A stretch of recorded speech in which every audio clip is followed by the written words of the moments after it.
Rabbi Shua ben Levi. Dalam Alf. V'amar Rabbi Shua ben Levi. Nashim chayav is the Megillah. Women are obligated in hearing the Megillah. Sha'af hein hayu v'oizer hanes, because they were also included in the nes. Rabbi Shua ben Levi.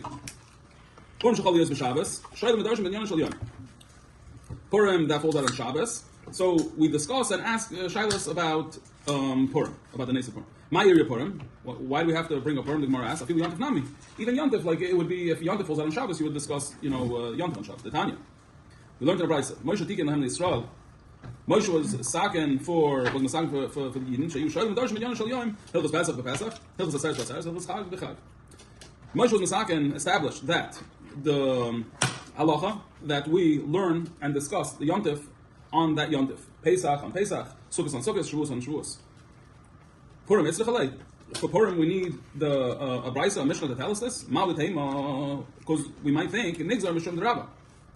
We might think that it's a Gezerah because the Rabbah says that we don't read the Megillah on Purim because we might come to carry it. So the same thing, because you don't come to carry it, so you don't even talk about it because then you might come to it. Kamash Malon. Rabbi Shua ben Levi. Nochal Rabbi Shua ben Levi, man. Chayav Adam Nikras is a Megillah b'Layla. We're obligated to read the Megillah at night. L'shnois b'yom. And to repeat it the next day, Shenema. Hashem, I will call by day and not answer, and at night, and I won't be quiet. We might think that it means this pasuk that we learn it at night, and then by day you discuss it. You learn the Mishnahs about it, the Mishnayos. It's the same word, Mishnah or Masnisen. It's a similar word, so it can mean either one. So I myself learned it this way from Mechia Ba'aba, and this is what we do. If you're going down to Inshi, like there's a saying that they used to say, Ever Parsa Dov Asneh. I will finish this section and then I'll review it, and then I'll repeat it. Itmanami, Amr Rabbi Chelboi, Amr Ula Bira. The Rabbi Chelboi says the name of Ula from Bira. Chayav Adam Likras Megillah V'Layla L'Shnois B'Yom Shenema. He says the same thing, just with a different pasuk. L'man Yizamecha Kavod L'Yidam Hashem L'Kadeh L'Medeka. L'man, so that my soul will sing of your honor and not be quiet, Hashem, forever. I will thank you. Okay, now we're starting the Vayikra. Elisha Akvarim, this is the bottom of the page by the two dots. Elisha Akvarim of the Dalam Ralph. Elisha Akvarim Makdim in the Yom HaKnisa. So we learned in the Mishnah that the Kvarim, the villages and the big cities read the Megillah on Yudalit, with the exception of Shakvar Makdim in the Yom HaKnisa.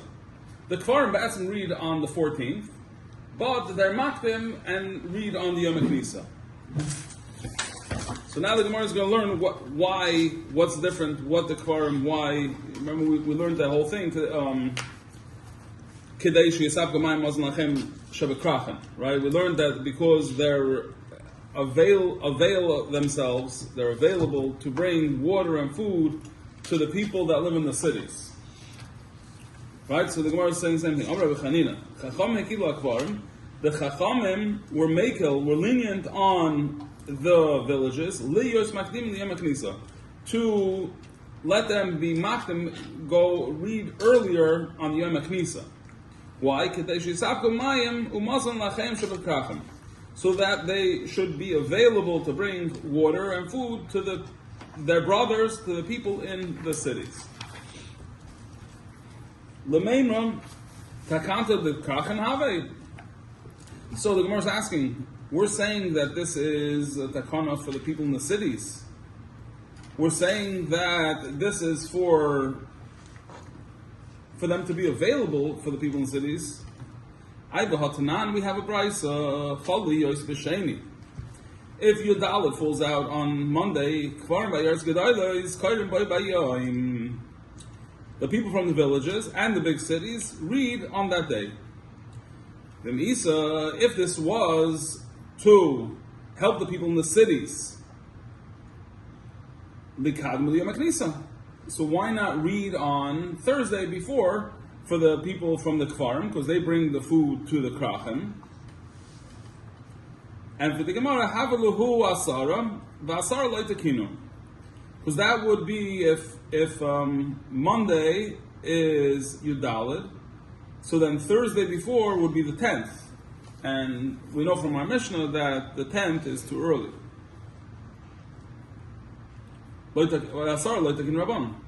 Toshma. Now we have another upshot. If Yudalit fell out on a Thursday, the villages and the people from the big cities both read on that day, on Thursday, because Yom Knisa and it's Yudalit. Vim Isa, and if this whole kula was supposed to help the people from the big cities, Likadmi Yom Knisa, why wouldn't they just go back to Yom Knisa, which is the Monday Yom Knisa? Monday, the earlier Yom Knisa. The Echad Asahu, because it's the 11th, we don't go and push from one Yom Knisa to another Yom Knisa. Like it's already a stretch that we're going to one Yom Knisa, we're not going from one to two Yom Knisa. Toshma. Rabbi Yehuda, a Mosai. Rabbi Yehuda says, a Mosai. When a Mosai Kosima, right? A Mosai. No, he says a Mosai. A Mosai what? A Mosai that the Kvarim are making to Yom Knisa. Sometimes I have to check if I'm following. So like it just says, a Mosai. B'makom shenichnasim b'shenim chamishi. A Masai, when could we be makdim to Yom Knisa for the Kfarim? Only in places where that's what they do, that they gather on Mondays and Thursdays.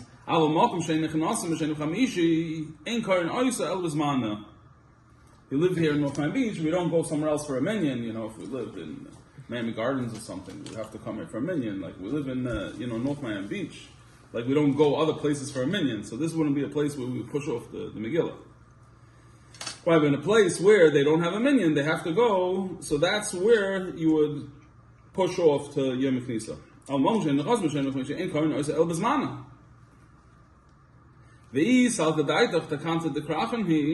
And if you're going to tell me that pushing it off is a takana for the krachim, for the people living in the cities, Mishum de'ein nechnasim b'shenim chamishi, misvedei lehu lekrachim.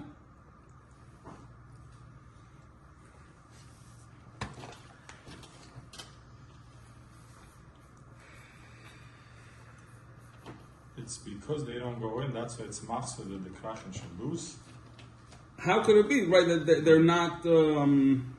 why should they lose out? Right, that's what I was looking for, the thing. Why should the people of the towns lose out? So, don't say it's in order that they should be available to bring the mayim mazon. El ema mipnei, but you say it's because they're good people. They bring the water and they bring the food and so because of that we give them extra time to say it. Right? I think somebody asked this question, like if they're available, like why wouldn't they be there on that day of Purim? Like that would be the day that they would come to bring the food, and then they would hear the Megillah once they're there. So I think that flows better because of that.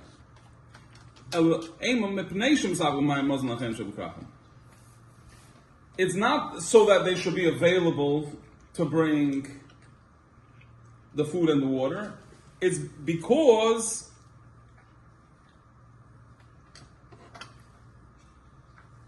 they're coming anyways to bring the food. So because they're coming anyways to bring the food on the Yom Knisa, they bring the food on Yom Knisa. Yeah, they bring the food, the water, the provisions, whatever they need to cook to make Yom Tov. So like because they're there anyways, and because they're the people that bring the food, they make special provisions for them. You see the second